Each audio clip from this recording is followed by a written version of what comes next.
இல்ல தேசிய ஜனநாயக கூட்டணியின் ஆட்சி அதில் அங்கம் வகிக்கிற ஒவ்வொரு கட்சியுமே தலைமை வகிக்கின்ற கட்சியாகத்தான் இருக்க முடியும். ஏன்னா எல்லாரும் சேர்ந்துதான் தீய சக்தி திமுக கூட்டணியை வீழ்த்த முடியும். அதனால யாரு தலைமை அப்படிங்கறதெல்லாம் கூடி பேசி சுமூகமாக தீர்த்து, ஏன்னா எங்கள் அனைவருக்கும் தெரியும் எங்களுக்கு உள்ள பொறுப்பு இந்த மக்கள் விரோத மக்கள் விரும்பாத ஆட்சியை முடிவு கொண்டு வர வேண்டும் என்பதுதான். அண்ணாமலையை மாற்ற போறதா சில தகவல்கள் எல்லாம் பேசுறாங்க.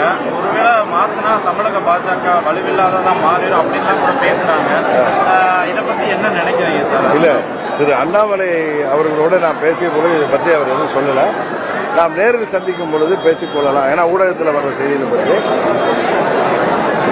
என்னை பொறுத்தவரை இந்த வருகின்ற செய்திகள் தகவல்கள் அடிப்படையில் நாம் எதுவும் பதில் சொல்லக்கூடாது. இன்னும் ஒரு வாரத்தில் உங்களுக்கு எல்லாம் தெரிந்துவிடும்.